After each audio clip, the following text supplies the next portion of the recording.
Alright, I know my video is shaky and this is the best version I can do for you now. This is the 3D printer I assembled from my previous 3D printer, which was a Prusa clone, and it's on job now.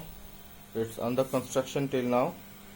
So this is a full metal aluminum frame with 30-30 extrusions, just like MK3 version. It's a clone MK3 version with all printed parts, a bit customized to fit my design. This is the clone Titan extruder, and this is also custom made. We have a volcano hot end, clone volcano copper tin plated hot end, and a inductive touch sensor.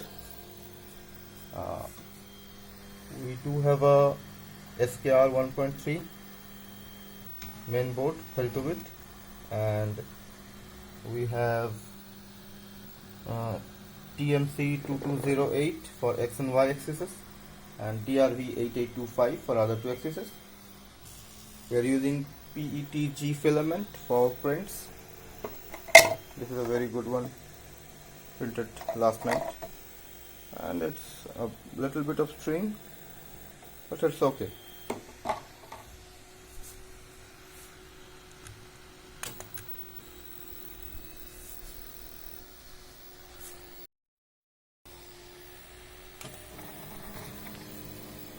So let's see.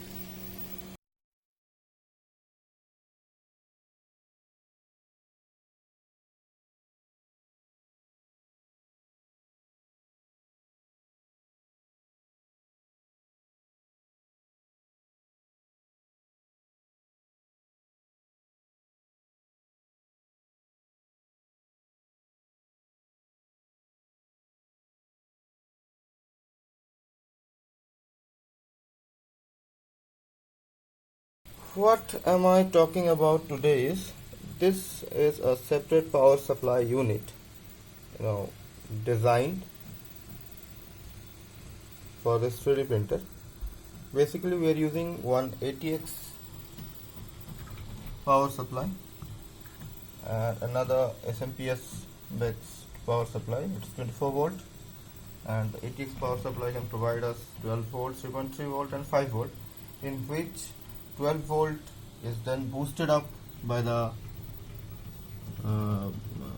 connected DC-DC boost converter, and we do have a power MOSFET here for the switching, and we fed the PWM from the main board, and this then the heater, then it is fed to the heater, bed heater, and the cartridge heater over here is on 24 volt, it's 40 watt. So the advantage of it is the cooling will be very effective with a 120 mm fan, and it will be a separate unit altogether with enhanced protection such as short circuit protection for 12 volt circuit separately from the 24 volt control circuit. And we are powering a Raspberry Pi for web based interaction.